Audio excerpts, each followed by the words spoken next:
আজকে বিএনপির ভাইদেরকে একটা কথা বলি, আপনারা হয়তো অনেকে জানেনও না। পৃথিবীতে দ্বিতীয় ইতিহাস আছে কিনা মান্না ভাই জানলে বলবেন, আমি ভাইয়ের কাছ থেকে শুনতে চাইবো। জিয়াউর রহমান তো একজন সামরিক শাসক ছিলেন। একজন সামরিক শাসক সামরিক ফরমান জারি করে দেশে গণতন্ত্র ফিরেছে, পৃথিবীতে এই নজির নাই যেটা জিয়াউর রহমান করছেন।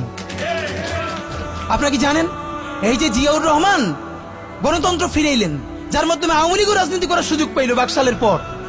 সেটা কিসের মধ্য দিয়ে? তখন তো সংসদ নাই, সংবিধান তো সংশোধনও করা যাইতেছিল না। কিসের মধ্য দিয়ে? জিয়াউর রহমানের সামরিক ফরমানের মধ্য দিয়ে।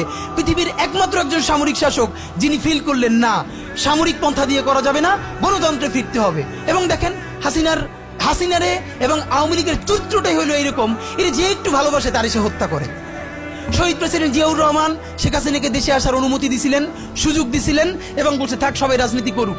আসার 1 মাসের মধ্যে জিয়াউর রহমান শহীদ হয়ে গেছে, 13 দিনের মধ্যে। এবার দেখেন এই যে আমরা এখন যারা সবাই করতেছি, সুতরাং এটা একটা বিষ। এই বিষের সাথে আমরা কিভাবে লড়াই করব? জাতীয় ঐক্যমত্য তৈরি করতে হবে। সুতরাং পলিটিক্যাল পার্টি এবং সবার প্রতি একটা কথা, প্লিজ আপনারা বিএনপিকে শতভাগ কর্নার করে দিয়েন না। বিএনপি এই আধিপত্যবাদ বিরোধী লড়াইয়ের জন্য আমাদের একটা বড় শক্তি। এই শক্তিকে এত বেশি কর্নার করা যাবে না যাতে তারা গিয়ে আওয়ামী লীগের হাত ধরে ফেলে। তারা যদি আওয়ামী লীগ